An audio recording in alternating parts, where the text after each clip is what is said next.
बाहुपेट शासकीय गोदाम में आया घटिया दर्जे का गेहूं लोगों तक ना पहुंचे, इस बात की दखल शिवसेना ने लेते हुए जिला पुरवठा कार्यालय में भेंट दी और संबंधित अधिकारियों से इस बारे में चर्चा भी की। तब संबंधित अधिकारियों ने यह गेहूं लोगों में वितरण नहीं किया जाएगा, इस बात की हमी शिवसेना पदाधिकारियों को दी।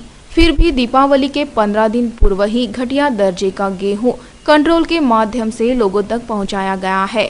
इस बात से शिवसेना पदाधिकारियों में रोष व्याप्त होकर 9 नवंबर को शिवसेना पदाधिकारियों ने डीएसओ कार्यालय में संबंधित अधिकारी को इस बात का निवेदन दिया कि जो गेहूं लोगों में वितरण किया गया है उसे जल्द से जल्द रोके।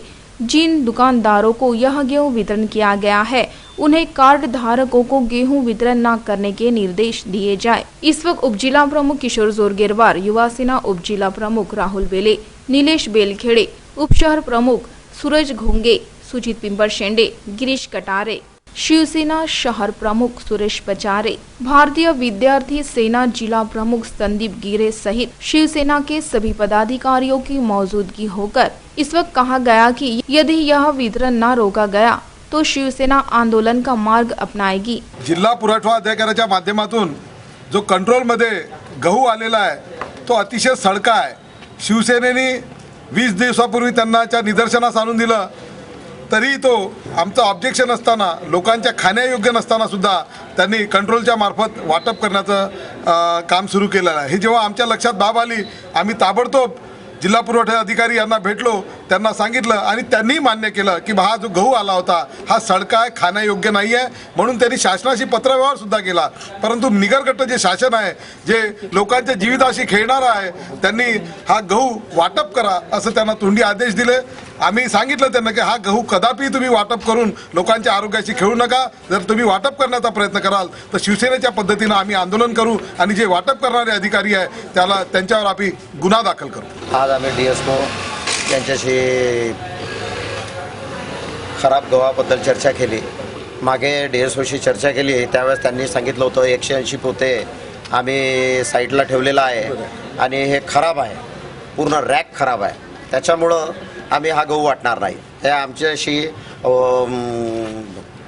त्यानंतर त्यांनी 15 दिवसाच्या दिवाळीच्या सणाच्या वेळेवर लोकांना ग्रामीण भागामध्ये, शहरी भागामध्ये हा गव्हाचा वाटप सुरू केला। काही कंट्रोलमध्ये झगडे झालेले आहेत, लोकांनी गहू वापस केलेला आहे, गहू फेकलेला आहे कंट्रोलमध्ये। काही दिवसापासून उत्तर प्रदेशमध्ये जे बातमी झळकत आहे का चंद्रपूर जिल्ह्याला खराब गव्हाची पुरवठा झालेला आहे, त्याच्याच अनुषंगाने आम्ही डीएसओ साहेबांशी चर्चा केली। मागील 20 दिवसा अगोदर त्यांनी सांगितलं होता गहू अत्यंत खराब आलेला आहे आणि आम्ही त्यांना बोललो होतो की ह्या गव्हाची तुम्ही वाटप करू नका, तर त्यांनी आम्हाला हमी दिली होती का या गव्हाचं आम्ही काही वाटप करणार नाही आणि हा गहू आम्ही वापस पाठवणार। पण लगेच दिवाळीच्या तोंडावरती 2-4 दिवस झाले का त्यांनी पुरवठा जो खराब गहू होता, ज्याच्या पावसाने ओलावून त्याची वास येत होती, ते गहू यांनी वाटप सुरुवात केली। त्या अनुषंगाने आज आम्ही डीएसओ साहेबाला त्यांची भेट घेतली शिवसेना शिष्टमंडळाने। तेव्हा त्यांच्याशी चर्चा झाली। त्यांनी असे बोलले का आम्हाला वरतून आदेश आहे का तुम्ही तो वाटा। आम्ही त्यांना हाच प्रश्न विचारला का हा तुम्ही बोलत आहे वाटण्यासाठी ठीक आहे, पण हा खाण्यायोग्य आहे का। त्यांनी स्वतः मान्य केलं का हा गहू खाण्यायोग्य नव्हता, म्हणून मागील आम्ही 15 ते 20 दिवस आम्ही हा थांबून ठेवला होता, पण आमच्याजवळ पर्यायी व्यवस्था नसल्यामुळे आम्हाला हा गहू वाटा लागत आहे। वरच्याच्या आदेशानुसार आमच्या हाती काही नाही आहे।